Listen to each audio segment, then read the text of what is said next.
नमस्कार, सगरमाथा टेलिभिजनको प्रस्तुति कार्यक्रम प्रश्न समयमा यहाँलाई स्वागत छ।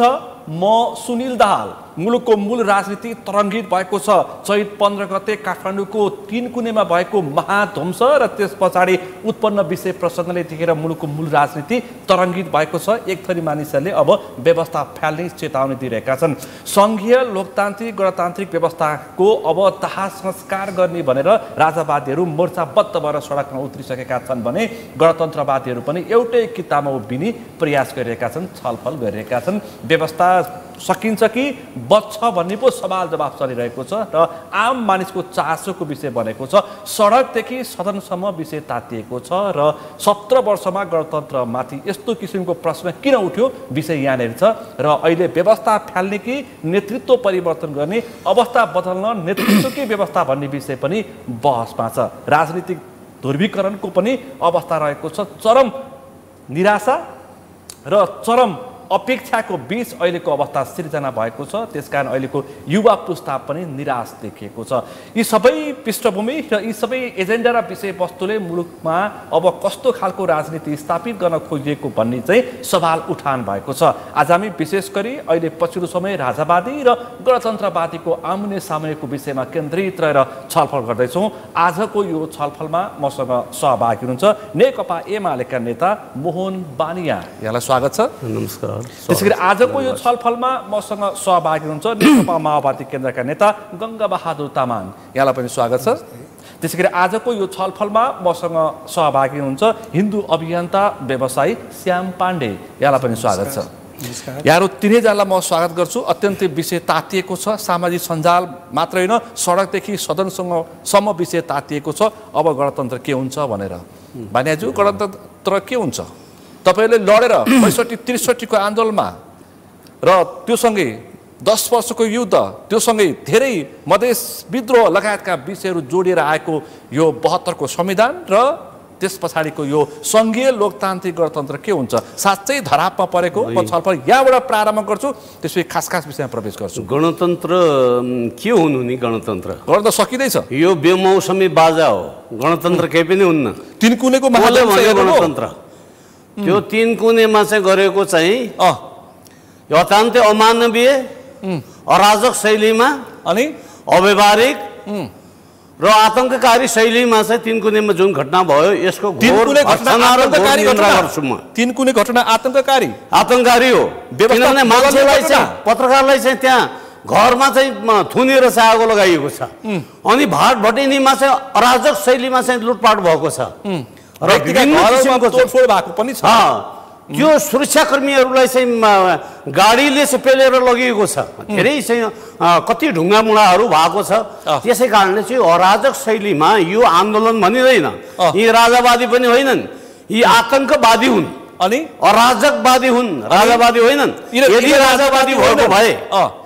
राजावादी भएको भए यिनीहरूले संयमी ढङ्गले आफ्नो जुलुस निकाल्थे, आफ्नो एउटा चाहिँ विरोध देखाउँथे। संयमी ढङ्गले निक्लेको राज्य पक्षको घुसपैठ त्यो खालको विध्वंस भयो भन्छन् त। फेरि लुटपाट गर्नको लागि हो नि।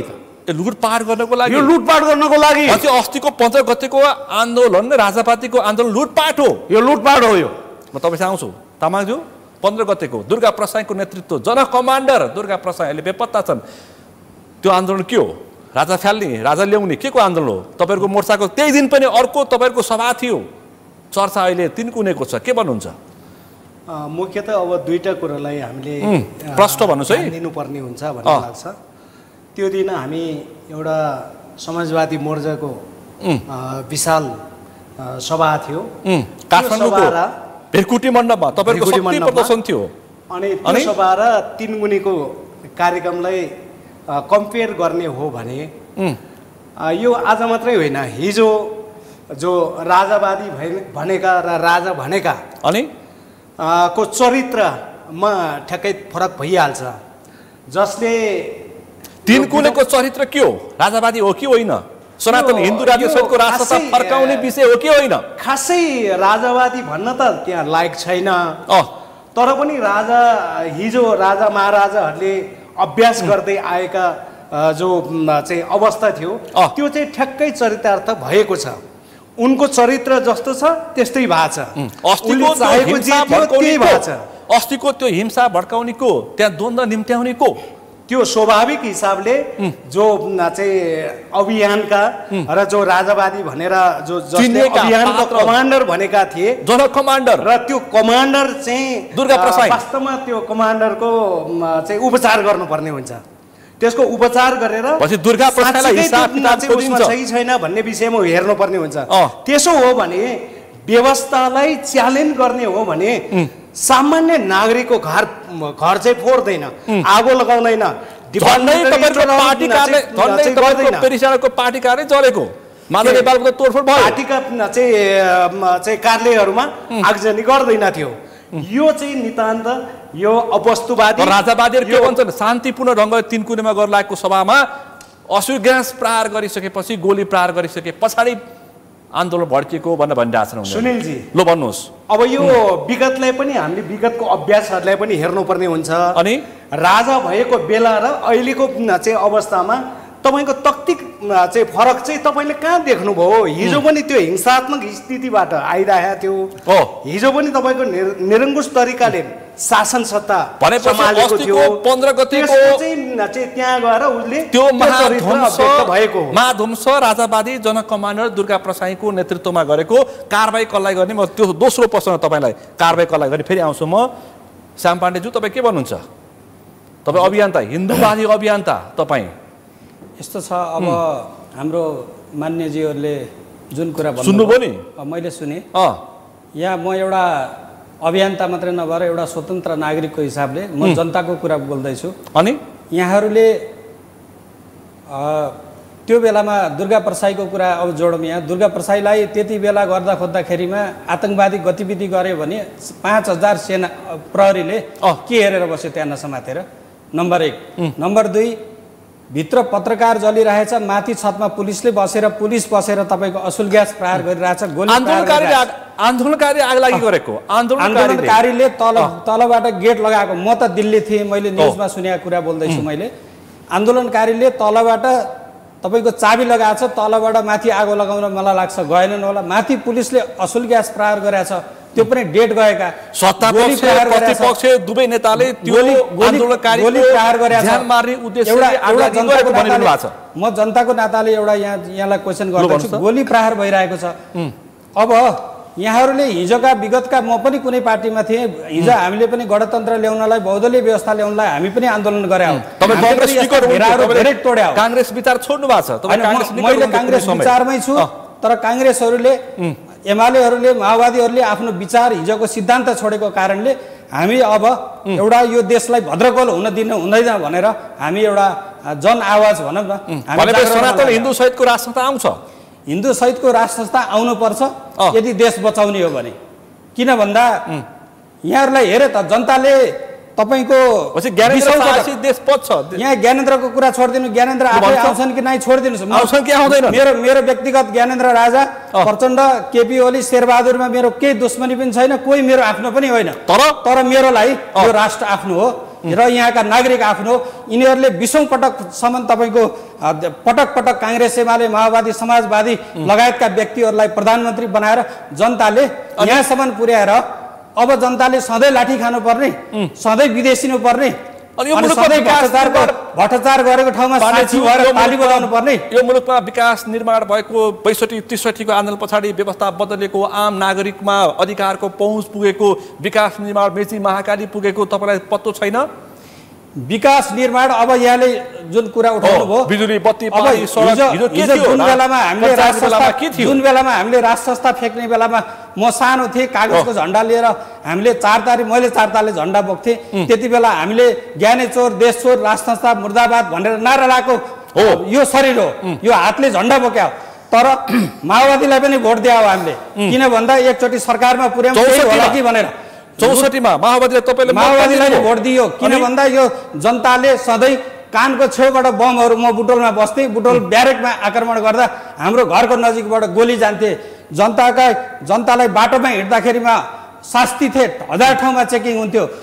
वाक्क दिक्क भएर एकचोटि माओवादीलाई अवसर दिउँ कि शान्ति होला कि भनेर जनताले उहाँहरूलाई पटक पटक सांसद बनाउनु भयो, मन्त्री बनाउनु भयो, प्रधानमन्त्री बनाउनु भयो।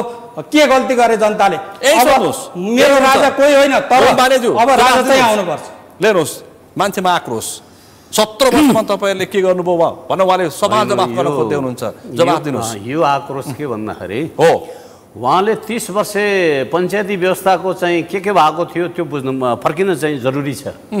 30 वर्षसम्म राजाले के गरे, ती पञ्चहरूले के गरे, देश विकासको सवालमा कहाँ के भयो। आज हिजोको र आजको कम्प्यारिजन गर्नुपर्छ। स्वाभाविकैले केही कुरामा चाहिँ डिफेक्ट भएको हुनसक्छ। अनि हिजो आन्दोलन भयो यो मुलुकमा र यसका चाहिँ केही छिटाहरू चाहिँ तल जनता समक्ष परे। देश विकास भने जति चाहिँ प्रगति उन्नति हुन सकेन, त्यो कुरा आफ्नो ठाउँमा छ, त्यो स्वीकार्न सकिन्छ। केही पनि भएन। यसै कारणले जनताहरू चाहिँ विदेशिनु पर्यो। यसै कारणले चाहिँ यो देशमा यो वितरण भयो भन्ने कुरा म स्वीकार्दिनँ। किनभने हिजो पञ्चहरूले कति उत्पन्न पारेका थिए नेपाली जनताहरूलाई। राजाले चाहिँ कुनै किसिमको चाहिँ अधिकार थिएन। यतिखेर चाहिँ सारा प्रतिबन्ध थियो। आज मिडियाहरू यसरी बोल्न पाउँदैन थियो, वाक स्वतन्त्र थिएन, मौलिक अधिकारको जनतामा थिएन। यी कुराहरू आज यो मुलुकमा प्रजातन्त्र स्थापना भएको छ, संघीय शासन व्यवस्थाको स्थापना भएको छ। तर मानिज्यू त्यतिखेर कति थिए राजा? अहिले त 37,000 होइन, ती सबै राजा होइनन्, 37,000 राजा छन्। मान्छे त्यो अहिलेका दलका चाहिँ नेतृत्व गर्ने व्यक्तिहरू, अहिलेका दलका नेतृत्व गर्ने व्यक्तिहरूलाई सबै राजा देख्नुहुन्न। त्यो सबै राजा देख्नुहुन्न। हिजोको जानी शासन थियो। एउटा राजा भयो, छोरा राजा हुन्थ्यो, नाति राजा हुन्थ्यो, त्यसपछि प्रान्तीय राजा हुन्थ्यो। यो शासन व्यवस्था होइन। जनताको छोरो चाहिँ नेतृत्वमा जान सक्छ अहिले। यो फरक भएको छ। एक अनि होइन गतिलो काम गरेन, कुनै पनि पार्टी सरकारमा गयो, नेतृत्वमा गयो, यसले यो मिस्टेक गर्यो भन्ने कुरा चाहिँ आफ्नो ठाउँमा छ, त्यो स्वीकार्न सकियो। तर हिजोको पञ्चायती शासन व्यवस्था, एकदलीय शासन व्यवस्था, जनताका हक अधिकार कुण्ठित गर्ने, हरेक क्षेत्रमा चाहिँ प्रतिबन्ध लगाउने, बोल्न मात्रै पाइयो, हिडुल गर्न पाइयो, तर खाना पाइएन। नागरिक होइन, खाना पाइन्छ। मुलुक चलाइरहेको के छ भने यो मुलुक हरेक परिस्थितिले गर्दाखेरि नागरिकको आक्रोश छ। यो या त्यो ढङ्गले अहिले पनि यो मुलुक धङधङीमा छ। हरेक किसिमको समस्या छ। गणतन्त्रवादीको यो समस्यालाई दुर्गा प्रसाईले गणतन्त्र हल्लाइरहेछ। दुर्गा प्रसाईले हल्लाएको होइन। अनि 5.5 अर्ब रुपियाँ चाहिँ नेपाली जनताका ब्यालेन्स गरेका रुपियाँ दुर्गा प्रसाईले खाएको छ। त्यो रुपियाँ पचाउनको लागि दुर्गा प्रसाईले अराजकता फैलाएको छ। यो अभियान त होइन। कसले भन्यो अभियान त? दुर्गा प्रसाई अभियान त होइन। दुर्गा प्रसाई अभियान त होइन। गङ्गाबहादुर तामाङज्यू, के हो दुर्गा प्रसाईले? तपाईले मैले यहीबाट भन्छु, तपाईले 10 वर्ष लडेर ल्याएको गणतन्त्र 5.5 अर्ब अनि आन्दोलन दुर्गा प्रसाईले हल्लाइदिए। डबरा सुविधा हल्लाएको होइन, यो मुलुक हल्लाइदिरहेछन्। अनि जगमान गुरुङले हल्लाइरहेछन्। अनि लुके भन्नुहुन्छ रूपमा कुनै तपाईको प्रतिरक्षामा हुनुहुन्छ अहिले। पागलले एकजना पागलले सडकमा एउटा चटक देखाउँदैमा प्रसाई पागलको हुँदैन सुनिलजी। अब यसमा के हो भने दुर्गा प्रसाईले नै यो मुलुकलाई चाहिँ हल्लाएको हो र? तिम्रो हिम्मत कहाँबाट आयो? देख्नुभयो नि कत्रो हिम्मत छ उसको हिम्मत के छ भने यहाँ जसरी चाहिँ ब्याङ्कहरू ठकेका छन् र त्यो अरबौं चाहिँ ऋण उसले लिएका छन्, जसबाट बच्नका लागि उसले शक्ति केन्द्रहरू बदल्दै आइराखेको छ। तपाईँ हामीसँग क्लियर छ। प्रचण्डले पनि पाले, ओलीले पनि पाले, केपीओलीले पनि पाले, पुष्पकमल दाहाल प्रचण्डले पालेको। अनि ज्ञानेन्द्रले साथ पाएको। यसमा के हो भने उसले शक्ति केन्द्र फेर्दै आएर उसले क्लाइमेक्समा अहिले के तपाईँको सबैको कमजोरी बुझेर अहिले तपाईँलाई धमास दिइरहेछन्। तपाईँ त अहिले प्रतिरक्षामा। यो हामीले यसलाई अलिकति समीक्षा गर्नुपर्ने हुन्छ। दलहरूले पनि समीक्षा गर्नुपर्छ होइन? प्रचण्डले गर्नु पर्यो, दलहरूले गर्नु पर्यो, शेरबहादुर देउवाले गर्नु पर्यो। टुङ्गो फुकिहाल्छ सुनिलजी। यो पहिलो कुरो चाहिँ के हो भने अहिले गणतन्त्रको विकल्प राजतन्त्र हुन सक्दैन। किमार त हुनै सक्छ, सम्भव छैन। सुन्नुभयो श्याम पाण्डेज्यू? तपाईहरु के बा सपना देख्दै हुनुहुन्छ? म अर्को कुरो त के भन्छु भने म अलि अन्यथा होला। यो चन्द्र सूर्य राइन्जेलसम्म राजतन्त्र फिर्ता हुन सक्दैन। यो रेकर्ड हुन्छ मान्नु? रेकर्ड हो, रेगर हो तपाईले सम्भव छैन कमान्डर यो सम्भव छैन तपाईले किनभने हामीले हिस्ट्रीहरू हेरेका छौं दलहरूले चाहिँ पनि राम्रैसँगले बुझेका छन् हिस्ट्री यस्तो पनि छ कुनै कुनै देशमा राष्ट्रता फर्केको इतिहास पनि छ त्यो पनि तपाईले अध्ययन गरेको मान्छे गर्नु भएको छ होला त्यो होला कुनै नेपालको सन्दर्भमा यो सम्भव छैन कुनै कुनै देशमा राजा काटिएका छन् त्यो पनि इतिहास छ इतिहासको हिसाब किताब अहिले हुँदैछ म तपाईसँग आउँछु पाण्डेज्यू तपाई के भन्नुहुन्छ तपाई बाँचुन्जेल होइन चन्द्र सूर्य रहेसम्म मुलुकमा राष्ट्रसत्ता आउँदैन सनातन हिन्दू पनि आउँदैन राज्य पनि हुँदैन ल सुनिलजी अब एउटा मलाई एउटा आनन्दको कुरा के आइरहेछ भन्दा यहाँ दुवैजना मान्य हुनुहुन्छ एकजना माओवादीबाट एकजना एमालेबाट हिजो दुर्गा प्रसाईजी को घरमा उहाँहरूले खाना खाँदाखेरिमा उहाँहरू दुर्गा प्रसाईजी दुईटै पार्टीमा हुनुहुन्थ्यो त्यहाँ हुँदासम्म उहाँ पागल हुनुहुन्थेन अब दुर्गा प्रसाईले उहाँहरूको भित्रको आन्तरिक कुराहरू खोल्न थाले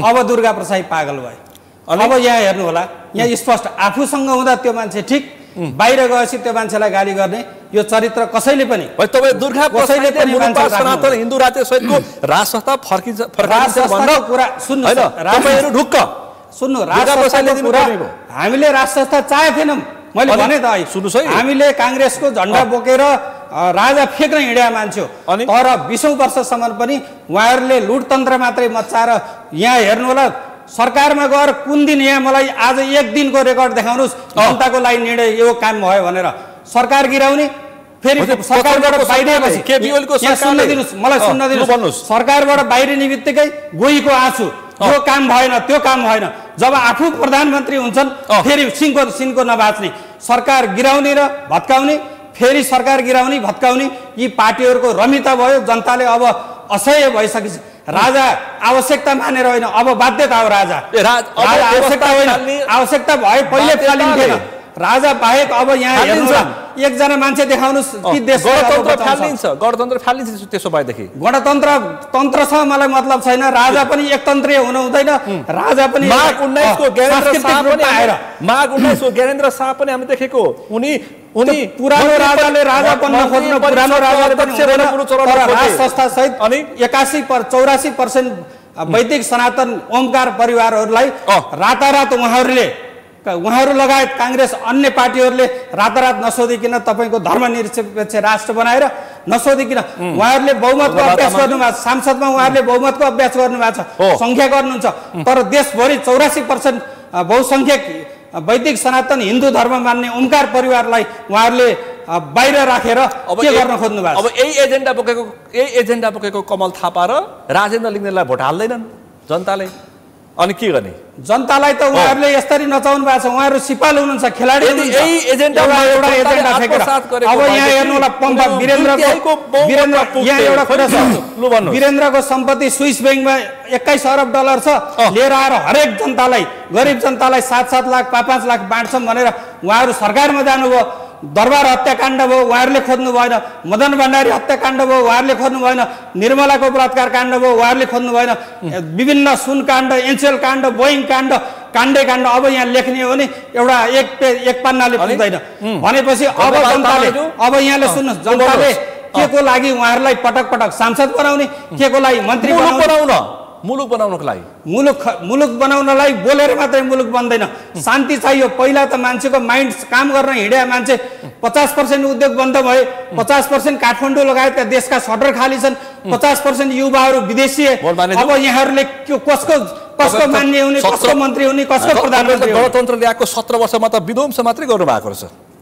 के पनि छैन त उद्योग धन्दा कल कारखाना निराश भन्दा बाहेक उद्योग धन्दा कल कारखाना केही पनि छैन छ त के उत्पादन निराशा छ युवाहरूले मुलुक छोडिसके गाउँ घर खाली भइसक्यो के छ भन्दाखेरि अनि एटिच्युडको कुरा हो दृष्टिकोणको कुरा हो कस्तो दृष्टिकोण छ उहाँहरूको हेराइको दृष्टिकोण के छ साँच्चीकै 17 वर्षसम्म हिंसा द्वन्द्व भयो त यो मुलुकमा के पनि भएको छैन भनेको के पनि भएको छैन लक्ष्य प्रगति के पनि हासिल भएको छैन अलराइट ठीक छ सत्य छैन त हाम्रो चाहिँ यो मुलुकले उठाएको विषयमा सत्य छैन त अल्प विकसित मुलुकबाट अपग्रेड हुनु पर्थ्यो अलिकति चाहिँ त्यसमा ढिलासुस्ती भयो होला के चाहिँ विकासको गति अगाडि बढेको छैन र तर वास्तवमा चाहिँ उहाँले भन्नुभयो नि आजै विश्व बैंक भनेको छ रेमिट्यान्सले यो नेपालको स्तर उन्नति गरेको रेमिट्यान्सले यहाँको उत्पादनले होइन भनिरहेको छ। होइन, यो कतिपय कुराहरू चाहिँ हामीले चाहिँ स्वीकार्न चाहिँ कमलदार प्रचण्ड रेमिट्यान्सबाट चाहिँ यो मुलुक चलेको छ। सबै युवाहरू विदेशिएका छन्। यो मुलुकमा उद्योग धन्दा कल कारखानाहरूको चाहिँ विकास हुन सकेको छैन। यो हामी दुःखको कुरा हो। अनि यो दुःखको कुरा हो चाहिँ हामीले चाहिँ शर्मिन्दा हुनुपर्छ। तर केही पनि भएन। यसै कारणबाट राज संस्थाहरू ल्याउनु पर्छ भन्ने कुराहरू मुद्दा फिर्ता ल्याएर जीवित बनाउँछु भन्ने कुरा यो कल्पित कुरा हो। भ्रष्टाचारको चाङ छ, मान्छे निराश छन्। भ्रष्टाचार निर्मूल गर्नुपर्छ। हामी पनि भन्छौँ भ्रष्टाचार शून्यमा झार्नुपर्छ। हिजो के कति कारणले चाहिँ विकास हुन सकेन यो पनि चाहिँ समीक्षा गर्न जरुरी छ।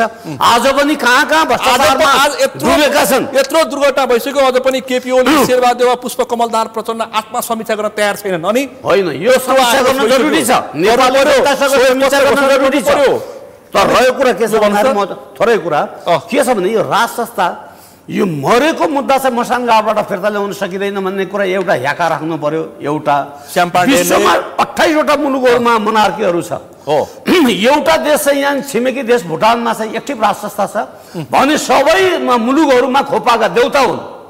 राज संस्था भनेको चाहिँ उसले सम्मानपूर्वक यो मुलुकमा पनि राजा पूर्व राजा ज्ञानेन्द्रलाई पागल बनाइसके यिनीहरू राज संस्था ल्याउनु पर्छ भन्नेले। आज उसको सबै सेवा सुविधाहरू खोसिँदैछ। सारा चाहिँ अहिले खोपाको देउता हुनु पर्यो। आफै खुम्चिनु पर्ने। गणतन्त्र भएका देशहरू पनि चरम गरिबीमा छन्।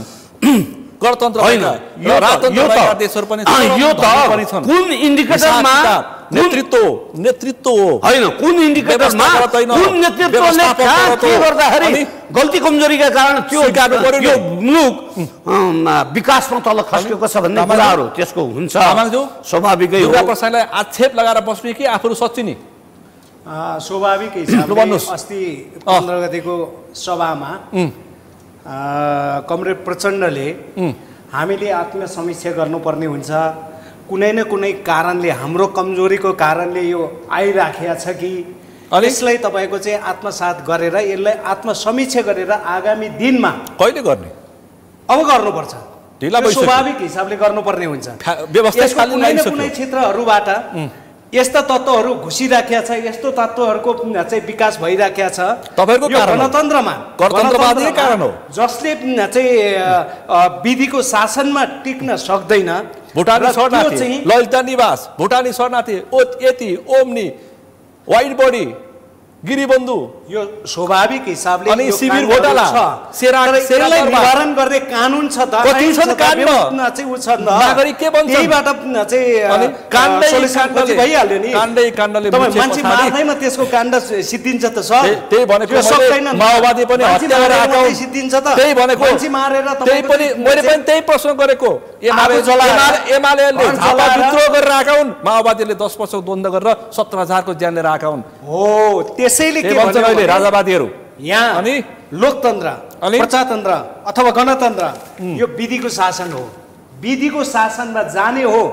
विधिबाट कानुनबाट जसले अन्याय अत्याचार गरेका छ त्यसलाई कानुनी हिसाबले कानुनी दायरामा ल्याउनु पर्यो। अनि अहिले पनि तपाईँको चाहिँ घर जलाएर अनि सामान्य नागरिकको घर जलाएर पुलिसमाथि तपाईँको चाहिँ खिच्ने ढङ्गले त्यो ढङ्गले आउने, डिपार्टमेन्टल स्टोरहरू फोर्ने अनि चाहिँ मान्छे मारिदिने तपाईँकै पत्रकार हो अनि जलिराखेका ठाउँमा चाहिँ फालिदिने यो पनि हुन्छ।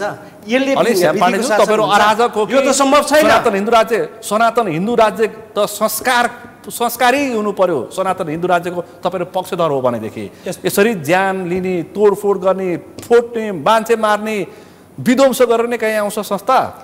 यस्तो छ सुनिल सर, अब यहाँहरूले के बुझ्नु पर्यो भन्दा सनातनी भन्ने बित्तिकै हामी त के विश्वास गर्छौँ भन्दा काटमार, हत्या, हिंसा हामी मान्ने छैन। हामीलाई चाहे त्यो दुर्गा प्रसाईले गरेको होस्, चाहे कसैले पनि गरेको होस्। मैले यहाँ भन्न खोजेको के भन्दा त्यहाँ दुर्गा प्रसाईले गरेको गोलीको दुर्गा प्रसाईले हाने हो, असुल ग्यास दुर्गा प्रसाईले हाने हो। हानिसकेपछि त भिडले तपाईँलाई कसैले हान्यो भने त त्यहीतिर फर्काएर हान्छ। प्रकृतिको नियम हो यो। कसैलाई उक्साएर आफूतिर प्रहार गरेर थुक माथि आकाशतिर फर्केर थुक्नुहोस् न, तपाईँको मुखमा आउँछ। अनि त्यो भनेपछि आकाशमा बसेर हान्ने डेट गएका उहरू हान्ने सरकारमा उहाँहरू हुनुहुन्छ उहाँहरूले खै समिति बनाएको खै आवाज उठाएर तर माहौल भड्काउने योजनामा प्रसाई पनि थिए त्यो योजनामा थिए त्यसकारण थिए भने उनलाई त्यहाँ समाइनु पर्यो नि थिए भने समाइनु पर्यो उनले आएर त्यहाँ ढुङ्गा मुढा गरे हो उनले आएर गोली हाने हो माहौल भड्काउने गरे हो तर दुर्गा प्रसाई आफूसँग हुँदा ठिक अब अहिले सबैको पोल खोल्न थाले करप्सनको पोल खोल्न थाले अनि बेठिक भन्न मिल्दैन दुर्गा प्रसाई व्यक्तिगत रूपमा मेरो कोही होइन थाहा छ मलाई आवाज तर उहाँ बानियारज्यूले भन्नुभयो तामाङज्यूले भन्नुभयो दुर्गा प्रसाई त बैंकको लोन नतिर्ने ठग भन्नुभयो ठग त बैंकको लोन त कुन चाहिँ नेपालका कुन व्यवसायले मिनबहादुर गुरुङको पनि होला 50 अरब रुपियाँ लोन उसलाई ठग भन्ने अन्य माडवारीको पनि होला 50औं अरब खरबौं लोन उसलाई ठग भन्ने धितो राखेर बैंकले दियो भने निलाम गरोस् त्यसलाई ठग भन्न मिल्दैन ठग भनेको त बाबुराम भट्टराईले बोल्नु भएको छ बुढी गण्डकीमा यी 3टा पार्टीका नेताहरू मिलेर 9 अरब खाए भनेर त्यो ठग एनसीएलमा 5 अरब खाए भन्ने त्यो ठग शेयर धितो पत्रमा नियुक्ति गर्दा 5 अरब खाए अहिले गभर्नर नियुक्तिमा 100 करोडको चर्चा छ त्यो ठग अहिले गभर्नरमा यदि पैसा त्यो चर्चा छ गभर्नर कसैले लोन लिएर तिर्छु भन्छ भने दुर्गा प्रसाईले गलत गर्छन् भने कानुनी दायरामा ल्याउनु पर्छ म पनि करोड न्यायाधीश नियुक्ति भन्न मिल्दैन व्यवसाय गरेर खान हिसाब किताब अमेरिकामा व्यवसाय गरेर खान पाउनु पर्छ पुलिसको आइजिपी नियुक्ति गर्दाखेरि हिसाब किताब युरोपमा त्यो पनि छ त माने तामाङज्यू विकृति छैन अनि विकृतिको उपज हो यो त्यसैले उहाँहरू आक्रोशित हुनु भएको छैन मेरो भन्दा पनि नेतृत्व बदल्नु पर्यो सुनिलजी मेरो एउटा गुनासो के भन्दा हामीले 17-18 वर्षसम्म राजालाई ल्याउन खोजेकै होइन देख्नुभयो राजा चाहेकै होइन उहाँले भन्नुभयो हामीले राजा सक्रिय राजा अहिले पनि चाहेछौँ नेताहरूले राजा आएर निष्क्रिय बसी नागरिक यहाँ सुन्नु राजा आएर वडाध्यक्ष हुने होइन राजा आएर मेयर हुने होइन राजा आएर सांसद हुने होइन राजा आएर मन्त्री हुने होइन गर्ने यही देशका जनताले यसरी ध्वंस गरेर तर यस्तो लुटमार गरेर राजा आउँदैनन् नि तर लुटमार गर्ने देशको जनतालाई आश्वासन दिने आफू मोटाएर हिँडेर भोलि उहाँहरू जस्तो मान्यहरूले जनतालाई के देखाउने तर श्याम पाण्डेज्यू यो मुलुकको धनाट्यभित्रको एउटा पात्र ज्ञानेन्द्र शाह पनि हुन् धनाट्य छन् कतैबाट गैर सम्पत्ति आर्जन गरेका छन् भने त खोज्नु पर्यो नि 20औं वर्ष सरकारमा बस्ने यसले यो गरेछ यो बैंकमा यति राखेछ भन्ने फल्नाले यसलाई हत्या गर्यो भन्ने अनि मूर्ति चोर्यो भन्ने मूर्ति जल्ले यहाँ सुन्नु मूर्ति जल्ले भन्ने ज्यान मारे देशभरि गएर मूर्तिहरू ढुङ्गा पूजा गरेर हिँडेको छ उसले चोर्यो कि मन्दिर भत्काउनेले मूर्ति चोर्यो यो जनताको पैसा हो मेरो पैसा होइन यो 10 वर्ष तपाईँले चाहिँ मन्दिर भत्काएर हिँड्नु भएको थियो अब त्यो मन्दिरको मूर्ति कहाँ छ तपाईँलाई थाहा छ मन्दिर भत्काएको अनि अहिलेसम्म मैले त्यस्तो जानकारी छैन स्वाभाविक हिसाबले 10 वर्षको जनयुद्ध म आफू पनि थिएँ तपाईँ कमान्डर मध्येको एउटा कमान्डर हो अनि त्यसमा हामीले कहीँ पनि त्यस्तो मन्दिरमा त्यो दृष्टिले हेरेको पनि छैन र छोएको पनि छैन र हामीले के भनेका छौँ भने धर्म भनेको जनताको हो कुनै पार्टी र कुनै राज्यको होइन जनताको हो जनताको स्वतन्त्र ढङ्गले धर्म मान्न सकिन्छ कोहीले इसाई जन्म संग्रह गरौँ त त्यसो भए सनातन हिन्दू राज्य सहितको राष्ट्र छ जन्म संग्रह गरौँ टुङ्गाइदिउँ सधैँ विवाद किन राख्ने राजा त मैले भनिसकेँ चन्द्र सूर्य रहन्जेलसम्म राजा आउँदैन त्यसो भए हिन्दू राज्यमाथि जन्म संग्रह हुन सक्छ हिन्दू राज्य चाहिँ राज्यले हिन्दू अथवा राज्यले धर्म मान्ने कुरा होइन जनताले मान्ने म पनि एउटा धर्ममा आस्था राख्ने मान्छे पक्कै पनि अनि हामी सबै मिलेका छौँ नि हिन्दू होला म चाहिँ बुद्धिस्ट होला मुस्लिम छन् मुस्लिम छन् समाजमा सबै मिलेर बसेको छ नि त यहाँ धार्मिक नाउँमा जो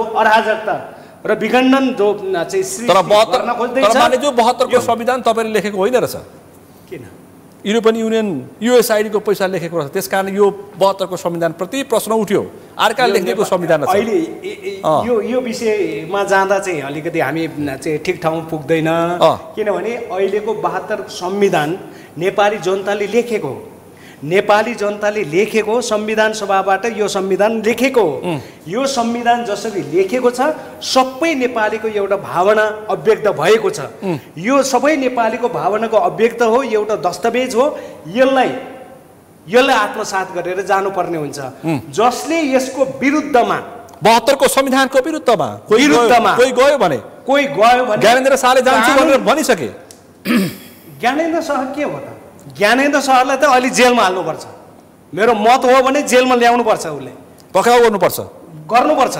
उसलाई जति पनि अहिले चाहिँ लोकतन्त्रले यो गणतन्त्रले उसलाई जति चाहिँ फेसिलिटी दिएको छ सबै सुविधाहरू खोसेर उसलाई जेलमा हाल्नुपर्छ। यो भन्दा अर्को विकल्प छैन नेपाली जनताको बीचमा।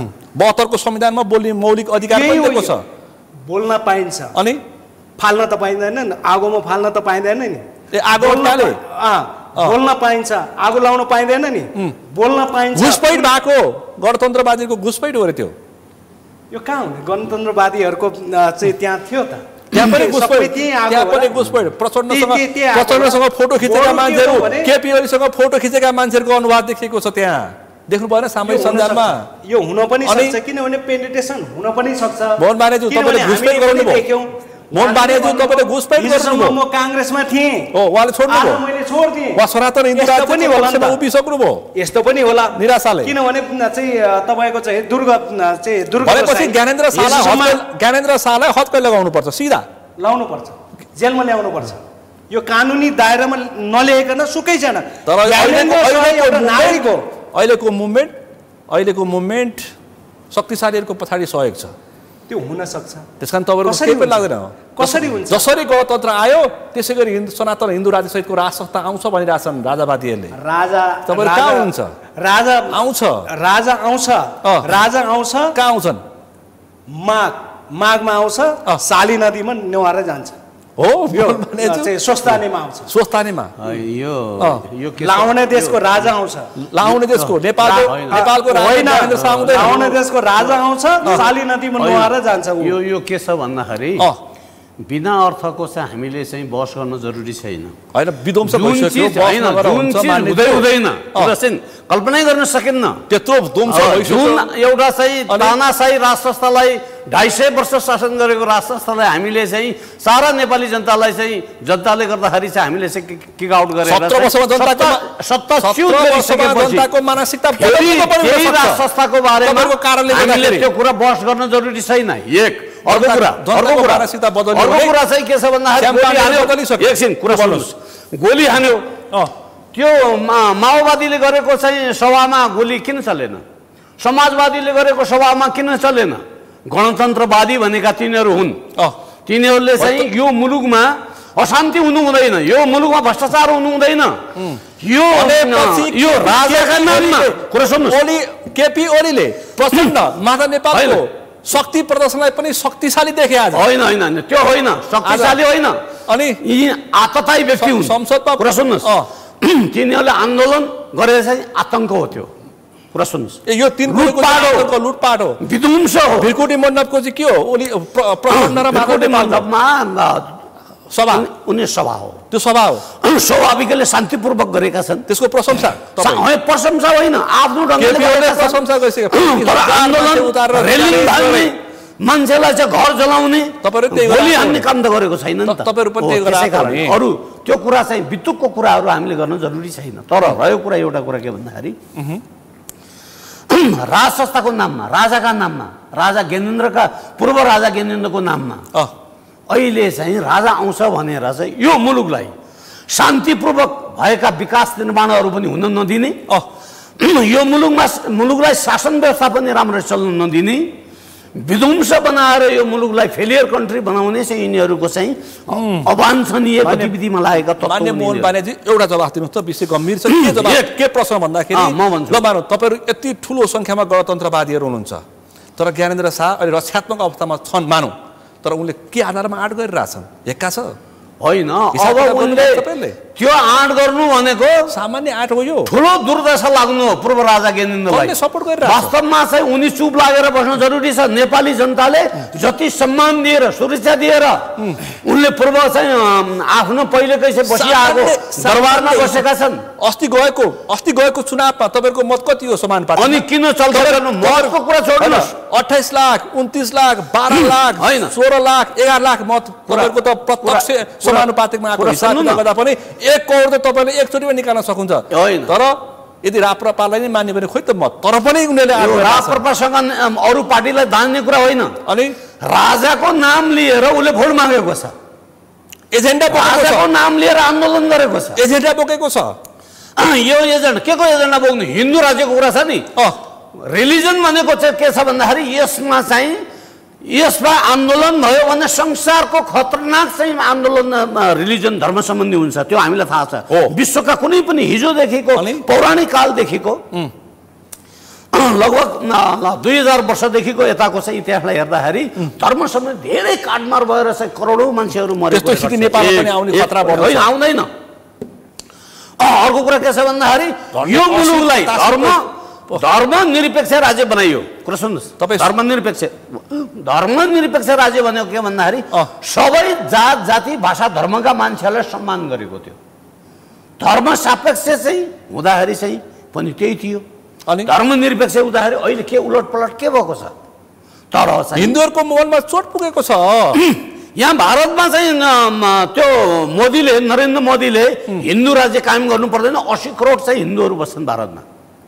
1 अरब 45 सुन्नुहोस् है श्याम पाण्डे करोडमा जनताहरूमा गर्नु पर्दैन अनि यो बिख ल्याएर नेपालमा फाल्ने पछि यो बिख फाल्ने चाहिँ दक्षिण भारत पनि होइन अरू कुनै देश पनि हुन सक्छ क्रिस्चियनहरू पनि हुन सक्छन् अरू कुनै पनि हुन सक्छन् तर हामीले यो मुलुकलाई उचालिएको हिन्दूहरू छन् 85% हिन्दूहरू छन् यो मुलुकमा कुरा सुन्नुहोस् यो मुलुकमा चाहिँ हिन्दूहरू बढी स्वाभाविकैले हो हिन्दूहरूको आफ्नो धर्म सम्बन्धी त यही नजिक चाइनामा छ धर्म सम्बन्धी चाहिँ आफ्नो खालको नीति नियम सरकारले बनाउनु पर्यो हो धर्म सम्बन्धी प्रचार पम्पलिङ गर्ने यसको चाहिँ धर्म प्रचारमा चाहिँ जनताहरूलाई अब गणतन्त्रवादीहरूले विदेशीको पैसा खाएर ल्याएको छन् विदेशीको पैसा खाएर संविधान बोल्न सक्दैन हो यो गर्नु पर्यो बोल्न सक्नु पर्यो नि त त्यसै कारण यो कुराहरू चाहिँ धर्म सम्बन्धी चाहिँ विशेष चाहिँ नीति बनाएर यसको व्यवस्थापन गर्नुपर्छ तर धर्मकै नाममा चाहिँ सब बिकेका छन् होली वाइन चल्छ यहाँ धर्मैको नाममा होली वाइन चल्छ होली वाइन कसले खायो त्यो होली वाइनको नाममा यो मुलुकमा आन्दोलन गर्नु भएन नि त एमाले माधव नेपाल र केपी ओली होली वाइन खायो केपी ओली र माधव नेपाल तर त्यो होली वाइन खायो भनेर चाहिँ त्यो व्यक्तिले खायो ल ठिक छ व्यक्तिले खराब गर्यो व्यक्तिले क्रिस्चियन ल्याएर क्रिस्चियनिटी चाहिँ प्रचार गर्यो अथवा मुस्लिम प्रचार गर्यो भने आज हिन्दूलाई चाहिँ आज हिन्दू र ठिक बनाउने मान्नेजु आज हिन्दू रक्षात्मक अवस्थामा धर्म सम्बन्धी पनि सरकारले त्यस्तो कडा नीति ल्याउनु आज हिन्दू र बुद्धिस्टहरू किराँतहरू रक्षात्मक अवस्थामा पुगिसक्यो मुलुकमा पैसा खानेले सबै धर्म परिवर्तन गरिसके संविधानमा नीति बनाउनु पर्यो कोही धर्मलाई हलाल पुर्याउने ओपन सेक्रेट छ गाउँ छिरेर गाउँ छिरेर इसाईहरू छिरिरहेछन् धर्म सम्बन्धी यसो कडा नीति ल्याउनु पर्छ खोइ त ल्याएको त कडा नीति धर्म सम्बन्धी ल्याउनु पर्यो अनि अरू देशमा त्यो व्यवस्था छ धर्म सम्बन्धी व्यवस्था हाम्रो देशमा त जे पनि छ यहाँ त पैसा भए हुन्छ नेताहरू सबै बिक्री न्यायालय बिक्रीमा कर्मचारी बिक्रीमा अनि कसो के लाग्छ धर्मका नाममा धार्मिक साम्राज्य कायम गर्नु हुँदैन कुरा यो हो तर हिन्दू राज्य हिन्दू बुद्धिस्ट किराँत राज्यको रक्षा पनि गर्नुपर्छ हो र गर्नुपर्छ त्यो स्वाभाविक हो गर्नुपर्छ इसाईहरू मौलाएको तपाईँलाई चित्त बुझेछ यो त्यसै कारणले त धर्म सम्बन्धी कडाई सामाङज्यू इसाईहरू मौलाएको तपाईँलाई चित्त बुझेछ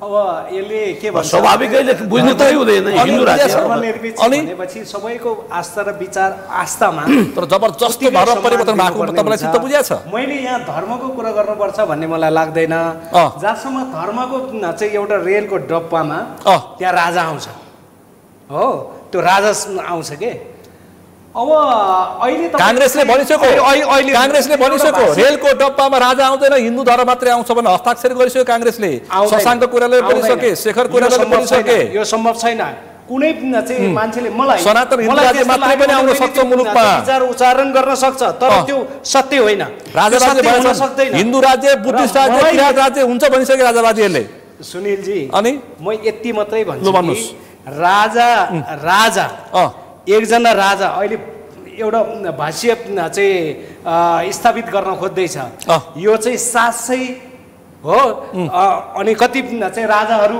भन्ने कुरा छ नि 37,000 राजा त एक ठाउँमा छन् अहिले होइन हिजो पनि थिएन अनि हिजो 4000 गाविसहरू हुँदा गाविसमा प्रधान बन्छ चाहिँ गाउँपालिका के अरे गाविस अध्यक्ष हुँदैन थियो तपाईहरुको कमजोरी पनि आत्मसमीक्षा गर्नु पर्दैन स्वाभाविक अनि खोइ त गरेको आफ्नो आत्मसमीक्षा नगर्ने त्यही भएर महसुस नगर्ने त्यही भएर प्रचण्ड सत्ता बाहिर जाँदाखेरि सम्झिने प्रचण्ड पनि कम्तीमा यो संविधानमा एउटा अप्सन छ एउटा अप्सन के हो भने 10 वर्षमा यो संविधानको समीक्षा हुन सक्छ खोइ त 10 वर्ष भएकै छैन संशोधनको कुरा त चलिरहेको छ सरकारको पहिलो एजेन्डा के थियो संविधान संशोधन खोइ त अब यसलाई प्रशिक्षित गरेर जानुपर्ने हुन्छ संविधान संशोधन गर्दा हामी पछाडितिर फर्किन्छौँ कि अगाडितिर जान्छौँ भन्दा राम्रो मान्छे जे जति 10 वर्षको बीचमा राम्रो छ भने जनताले स्वीकारेका कुलमान घिसिङलाई तपाईले लखट्नुहुन्छ बालेन शाहरुसँग तपाईहरु प्रतिस्पर्धा गर्न खोज्नुहुन्छ यो राज्य परिचालन गर्ने साथीहरुको हो कुनै न कुनै हिसाबले गल्ती भएको छ अस्ति हिजो मात्रै तपाईको चाहिँ सदनमा पनि यही कुरा उठाएको छ बिजुलीको पैसा तिर्दिने भन्नेलाई संरक्षण गर्नुहुन्छ तपाईहरु अब यसलाई के हो भने व्यवस्थापन गर्ने सवालमा व्यवस्थापन राम्रो गर्नुपर्ने हुन्छ हो कुलमानजी एउटा व्यवस्थापक हो अनि त्यो व्यवस्थापकलाई कति दपेको तपाईले कर्मचारी हो अनि तर व्यवस्थापक तपाईले नेता बनाइदिनु सक्नु तपाईले कुलमान घिसिङलाई नेता बनाइदिनु सक्नुभयो जबरजस्त यो त स्वाभाविक हिसाबले नेता पनि सक्छ मोहन बानियाजु जबरजस्त तपाईले कुलमान घिसिङलाई नेता बनाइदिनु भयो कुलमान घिसिङको सन्दर्भमा के छ भन्दाखेरि एक लाइनमा भन्नु सरकारले नियुक्ति गरेका सरकारले चाहिँ एउटा भर विश्वास गरेर चाहिँ नियुक्ति गरेको एउटा कर्मचारी हो कर्मचारीले सरकारको रुल रेगुलेसन चाहिँ मान्नु पर्छ पर्दैन भएर सरकारको चाहिँ विरुद्धमा सरकारले असहयोग गर्ने अनि देशलाई चाहिँ असहयोग गर्ने त्यस्तो खालको काम गरेपछि त्यो चाहिँ कर्मचारी राख्न योग्य हुन्छ हुँदैन त्यसैलाई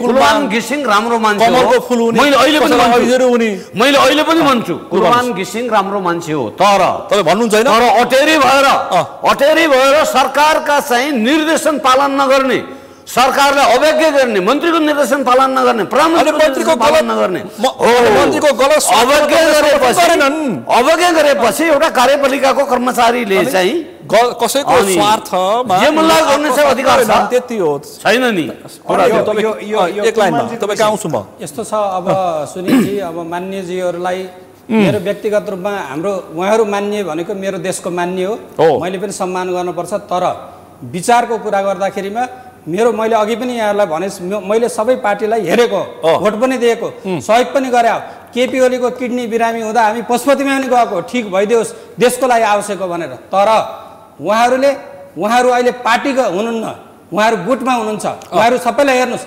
कांग्रेसले एमालेलाई भोट हाल्न लगाउँछ एमालेले माओवादीलाई भोट हाल्न लगाउँछ जब संकट उहाँहरुलाई जब खाने ठाउँ हुन्छ उहाँहरु एक हुनुहुन्छ संघीयता जोगाउनु चुनावको बेलामा उहाँहरुले त कसलाई जिताउने कसलाई हराउने ठाउँमा उहाँहरुले कमजोर उम्मेदवार दिनुहुन्छ पैसा खाने ठाउँमा उहाँहरुको सेटिङ हुन्छ पूर्व प्रधानमन्त्री झलनाथ खनालजीले बोल्नु भएको छ कुलमान घिसिङलाई हटाउँदा 50 अरबको चलखेल हुँदैछ अरे भनेपछि यहाँहरुलाई पैसा बाहेक जनताले सिटामोल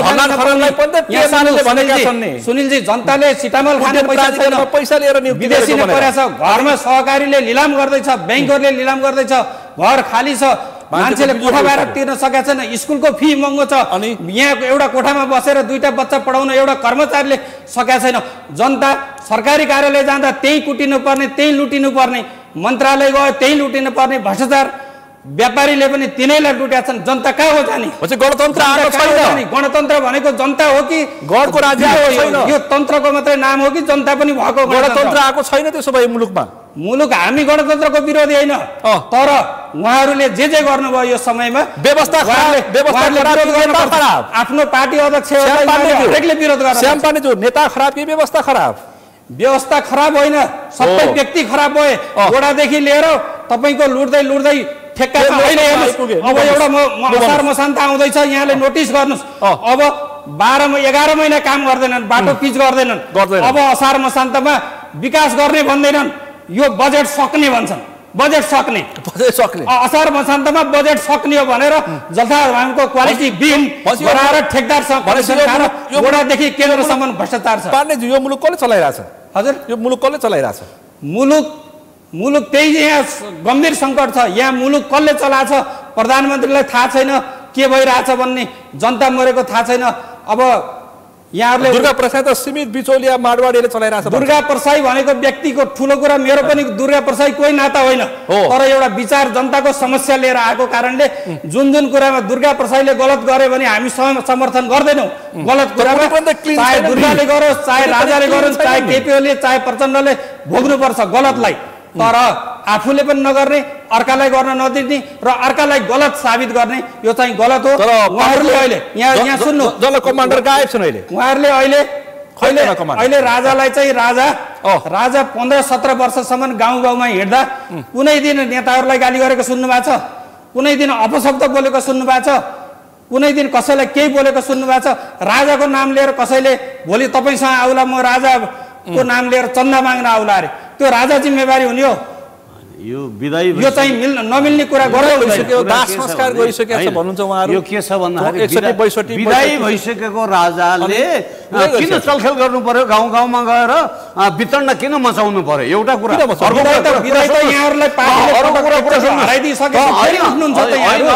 उहाँहरू चाहिँ सधैँ प्रधानमन्त्री खाइरहनु पर्ने, सांसद एकछिनलाई भन्छु, एउटा काम गरौँ, एक कार्यकाल एउटा पद एउटा कार्यकाल भनेर तपाईँ गरौँ त, सम्पत्ति शुद्धि गरेर गरौँ त, यो सबको सम्पत्ति गरेर शुद्धि गरौँ न त। सुनिलजी एउटा कुरा मलाई बोल्न दिनुहोस्, उहाँहरू मान्यजीले, नेपालभरका मान्यले एक पद एक कार्यकाल, चाहे त्यो अध्यक्ष होस् चाहे सांसद होस्, तर उहाँहरू 20औँचोटि मान्य हुनुपर्ने। 20औँचोटि अहिले एउटा केस आइरहेछ हाम्रो के श्रम मन्त्रीको, तपाईँको 20चोटि मन्त्री अरे, उनी चाहिँ मन्त्री भइरहेको 20 पटक मन्त्री, 20 पटक मन्त्री। बहुबियामा उहाँको विषय उठिरहेछ। बहुबियाको कुरा उहाँ सरकारले छानबिन गरोस्, हुन त मन्त्री हो नगर्ला, तर उहाँहरू सधैँ हुनुपर्ने। जनता हेरेको जनता दास हो उहाँहरूको, नेपाली जनता दास हो।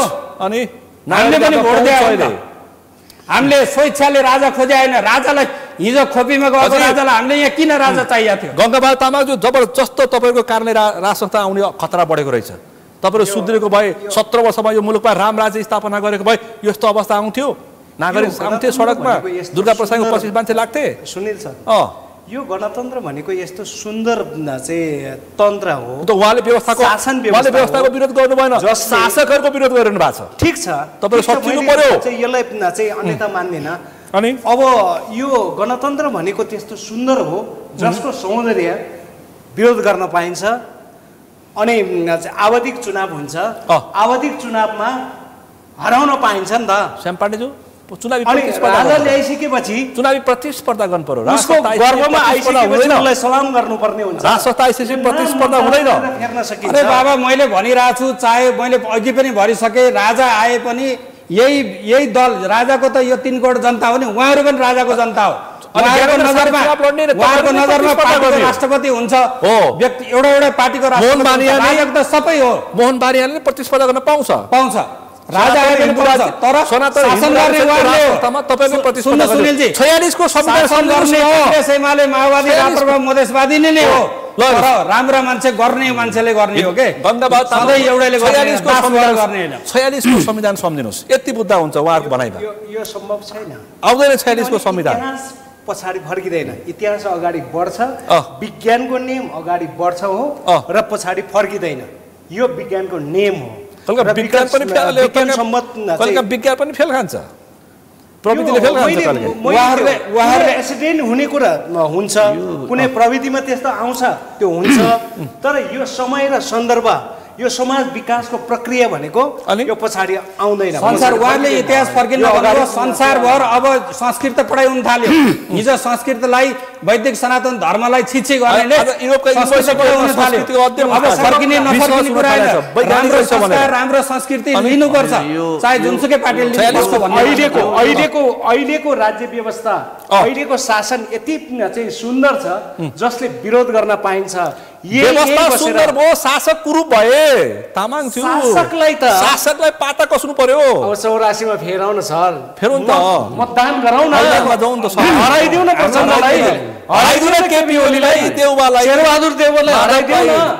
मलाई हराएकै हो, गङ्गाबहादुरले हराइदिउँ, गङ्गाबहादुर तामाङलाई मुगुमा हराइदिउँ, मोहन बानियाले हराइदिउँ। यो यस्तो कुरा त वास्तवमा जे जति कुरा गरे पनि सुनिलजी कुरा यस्तो जे जति गरे पनि हाम्रो चाहिँ उहाँले पनि मान्यज्यूले भन्नुभयो नि यो प्रजातन्त्रको चाहिँ एउटा ब्युटी पक्ष भनेको चाहिँ सबैले बोल्न पाउने भन्न पाउने चाहिँ सबै अधिकारहरू चाहिँ यसमा सुनिश्चित छ र भोलिका दिनमा त्यो आवधिक चुनावमा राजा पनि चाहिँ एउटा दल खोलेर चाहिँ यहाँ प्रतिस्पर्धामा आए हुन्छ एउटा सुनिलजी अब बोल्न पाइने भयो सुन्नुस् मलाई भन्नु दिनुहोस् राजा पनि आए हुन्छ तर राजा गलत मार्गबाट भिजिलान्ती शैलीबाट त जनतालाई उकासेर यो मुलुकलाई द्वन्द्वमा फसाएर फेरि पुनः चाहिँ वितण्डा गर्ने विध्वंस गर्ने चाहिँ ढङ्गले होइन जनतालाई चाहिँ सुझबुझ गराएर जनताको चाहिँ एउटा चाहिँ भर विश्वास आशा लिएर एउटा आशीर्वाद लिएर राजा आए पनि ठिक छ 46 को संविधान तर एउटा अर्को हो 46 को संविधान कुरा छैन किन हरेक चाहिँ वस्तुहरू प्युरिफाई भएर फिल्टर भएर अगाडि बढ्ने हो यसपछि विज्ञानको चाहिँ नियम लागू हुन्छ यसमा के छ भने हरेक किसिमको चाहिँ एउटा द्वन्द्वात्मक भौतिकवाद को हिसाबले एउटा यसमा प्युरिफाई भएर अगाडि आउनु पर्यो प्युरिफाई भएको त फेरि फोर आएछ यसलाई फिल्टर गर्नुपर्छ हैन दलहरु गलत छन् भने फिल्टर गरेर आउनु पर्यो पुष्पकमल दाहाल प्रचण्डले भनेन हैन फाइलको चाङनै चाङ छ ओलीको सरकार त्यही चाङलाई लुकाउन छिएको भनेर हैन त्यस्तो एकले अर्कोलाई चाहिँ गल्ती गर्दाखेरि त के छ भन्दाखेरि आफ्ना गल्तीको बारेमा आफ्ना गल्ती कमजोरी ढाक्छौ गर्नको लागि राति 12 मिनेटमा बिचौलियाको घरमा सरकार आफ्ना गल्ती कमजोरी ढाक्छौ गर्न लागि बिचौलियाको घरमा पनि छ कुरा जस्तो आफ्ना गल्ती कमजोरी ढाक्छौ गर्नको लागि लगाइएका ती मिथ्या आरोप मोहन बानियाजु सरकार प्रतिनिधि सभामा बन्न छोड्यो बिचौलियाको घरमा बन्न थाल्यो हो त्यो कुराहरु चाहिँ मूल्याङ्कन गर्नुस् कतिपय कुराहरु के छ भन्दाखेरि यो मुलुकको समृद्धिको लागि भ्रष्टाचार रहित मुलुक हुनुपर्छ पाता कस्नु पर्यो अपराधीहरुलाई भ्रष्टाचारीहरुलाई बिचौलियाहरुलाई कारबाही गर्नुपर्छ सम्पत्ति शुद्धि कतिपय कुराहरु चाहिँ हरेक क्षेत्रमा चाहिँ यो सरकारले पनि भ्रष्टाचारले गरेकै छ तपाई जेलमा छन् मान्यज्यू तपाई सम्पत्ति शुद्धिकरणलाई तयार हो एकदम तयार हो सुरु गरौँ आजदेखि सम्पत्ति शुद्धिकरणको लागि मानिसको असन्तुष्टि अकुत सम्पत्ति कमाएकोलाई जेलमा जेलको कठघरामा चाहिँ उभ्याउनै पर्छ अनि संसद जस्तो छैन सरकार जस्तो छैन न्यायालय जस्तो छैन कर्मचारी संयन्त्र कस्तो छ त्यसै मान्छे आक्रोशित भएको छ भ्रष्टाचारीलाई निर्ममताका साथ कारबाही गर्नुपर्छ यो त मैले बिचौलिया हरेक फोरममा बोलेको छु मैले हो बिचौलिया व्यापारीहरू आफू अनुकूलको मूल्य राखेर व्यापार गर्छन् सरकार हेरेको रहेछ मन्त्रीको सेटिङमा मूल्य वृद्धि हुन्छ यो मुलुकमा हैन कतिपय कुराहरु चाहिँ मन्त्री मूल्य बढाऊ आन्दोलन गर म सम्झौता गर्छु भन्न मन्त्री उचालेर पठाउँछ व्यापारीहरूलाई यो अहिलेसम्मको विद्यमान इमानदार व्यापारीहरू सकिसके सुनिलजी अहिलेसम्मको यो मुलुकको विद्यमान परिस्थिति कस्तो हो भन्दाखेरि यो मुलुक चाहिँ फोहोरको डुङ्ग्रो भित्र छ यसलाई प्युरिफाई गर्न धेरै टाइम लाग्नेछ यसलाई निर्मलीकरण गर्न धेरै चाहिँ कसरत गर्नुपर्ने छ यो मुलुकमा नेताहरूको प्युरिफाई गर्नु पर्यो एकदम नेतृत्व गर्नु पर्यो दलहरूको प्युरिफाई गर्नु पर्यो अनि मात्रै जनता अनि यो मुलुक बल्ल चाहिँ विकासको गतिमा अगाडि बढ्न सक्छ अब गङ्गाबहादुर तामाङज्यू मान्छेलाई बाँच्न गाह्रो भइरहेछ त्यसै आक्रोशित भएका छन् त्यसै गोली खान तयार भएको छन् परिस्थिति यस्तो भएको छ मलाई लाग्छ सबभन्दा गणतन्त्रको सौन्दर्य भनेको विधिको शासन हो सुशासन हो अनि जसले सुशासन प्राप्त गरेकै गरेन छैन र पाए कि पाएन जनता र त्यो सुशासनबाट त्रसित भएर जुन चाहिँ जसको विस्फोटको रूपमा आउन सक्छ र त्यसलाई हामी गणतन्त्रवादी भनेकाहरू जसले जसले जननी भनेर हामी दावाका साथ भनिराखेका छौँ अनि यसको आत्मसमीक्षा यसको समीक्षा गर्नुपर्छ गणतन्त्र प्रचण्डले खुल्ला रूपमा भनिसक्यो हामी समीक्षा गर्छौँ प्रचण्डको घरबाट सुरु गर्नु पर्यो हिजो प्रचण्डको घरबाट सुरु गर्नु पर्यो यो अहिले आउँदा प्रचण्डका 3 पुस्ताको हिसाब किताब निकाल्नु पर्यो अब प्रचण्डले 3 पुस्ता प्रधानमन्त्री अन्तिम प्रधानमन्त्री हुँदा उहाँले जुन सुशासनको अभियान चलाउनु भएको छ आफ्नै घरबाट सुरु गर्नु पर्यो भनेर केपीओले मान्छेले भनिसके गर्नु पर्यो अनि सबैले गर्नु पर्यो अनि किन गर्नु पर्यो भने तपाईले यति बुझ्नु पर्यो कि मानिसहरु तपाईले यति बुझ्नु कि व्यवस्था र गणतन्त्रप्रतिको निराश भन्दा पनि अहिले राजा र ज्ञानेन्द्र शाह र राष्ट्रताको आकर्षण भन्दा पनि तपाईहरु प्रतिको आक्रोश हो नागरिकको ठीक मान्नुहुन्छ यसलाई हामीले समीक्षा गर्नुपर्छ भनेर खुल्ला रूपमा भनेका छ तपाईलाई के लाग्छ अब दलको हिसाबले खुल्ला रूपमा भनेका छ तपाईलाई समय दिए म हजुर के हो यो आक्रोश कता जनताको आक्रोश के हो गरिखाने अवस्था छ यो मुलुकमा अहिले? यस्तो छ, अब यहाँ अघि मैले पनि भने फेरि कुरा दोहोरिएला। अब उहाँहरूको नेताहरू, मैले स्पष्ट भन्छु, उहाँहरूको नेताहरू हाम्रो पनि नेताहरू, उहाँहरू जब सरकारमा पुग्नुहुन्छ नि उहाँहरूलाई त्यो याद आउँदैन। जब सरकारबाट बाहिर हुन्छ अनि भ्रष्टाचारका याद आउँछ, सुशासनका याद आउँछ, विकास भएन, गाउँ दौडा गर्नुहुन्छ। उहाँहरू त्यो बस्ने ठाउँमा हुँदा किन गर्नुहुन्न? उहाँहरूले पटक पटक एउटा होइन 20औं पटक प्रधानमन्त्री भइसक्नु भएको छ सबै पार्टी गरेर। भनेपछि उहाँहरूलाई 12 वर्षसम्म कुकुरको पुच्छर राखे ढुङ्ग्रो बाङ्गाको बाङ्गे के भन्ने एउटा उखान छ। उहाँहरू एउटा सुध्रिने लाइनमै जानु भएन। राजा पनि चुप थिए, जनता पनि चुपचाप हेरिरहेको थिए।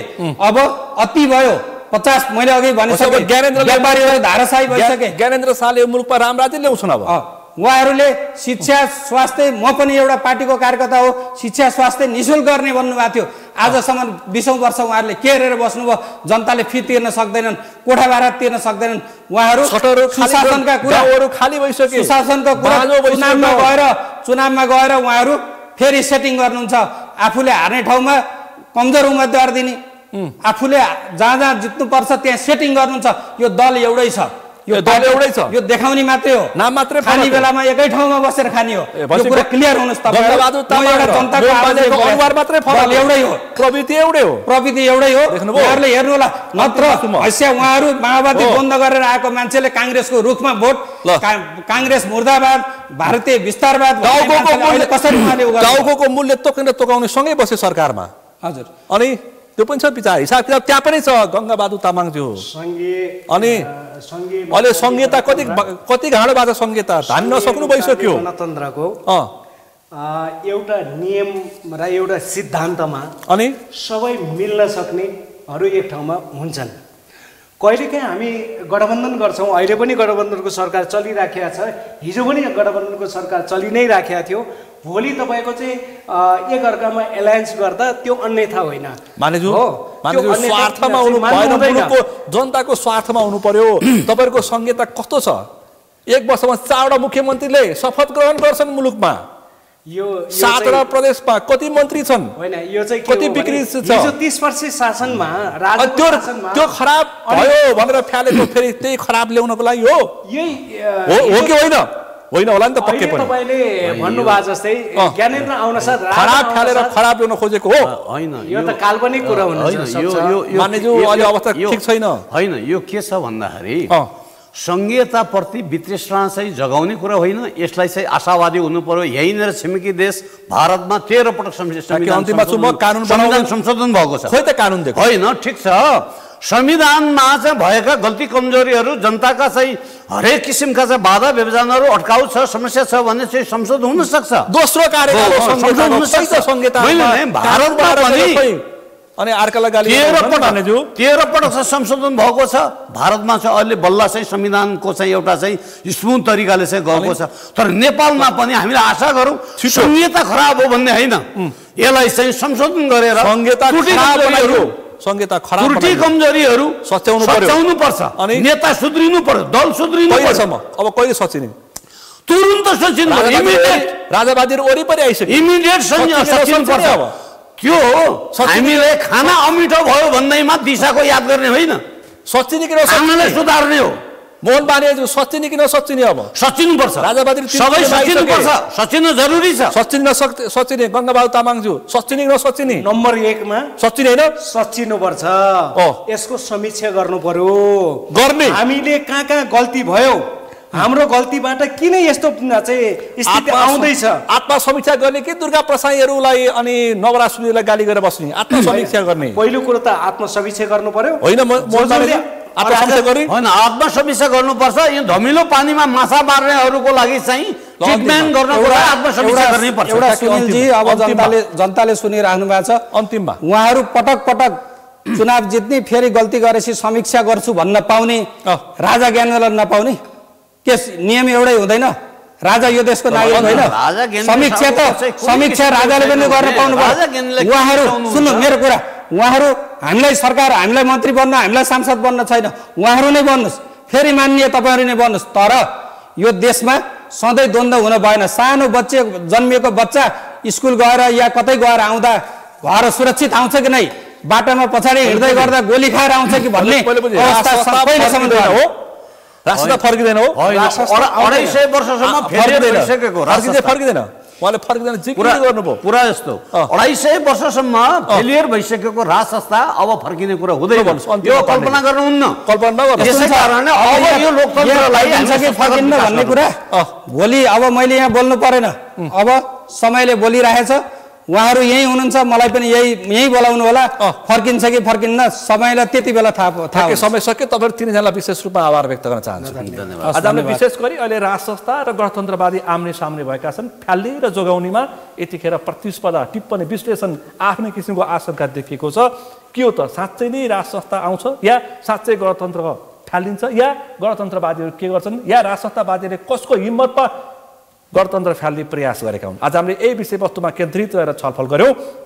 आजको यो छलफलमा मसँग सहभागी हुनुहुन्थ्यो नेकपा एमालेका नेता मोहन बानिया, त्यसै गरी नेकपा माओवादी केन्द्रका नेता गङ्गाबहादुर तामाङ र त्यसै गरी हिन्दू अभियन्ता व्यवसायी श्याम पाण्डे। आजको विषय प्रसङ्ग यति नै। भोलि अर्को विषय प्रसङ्गका साथ प्रश्न समय ल्याउने बाचा गर्दै म सुनिल दाहाल पनि बिदा चाहन्छु।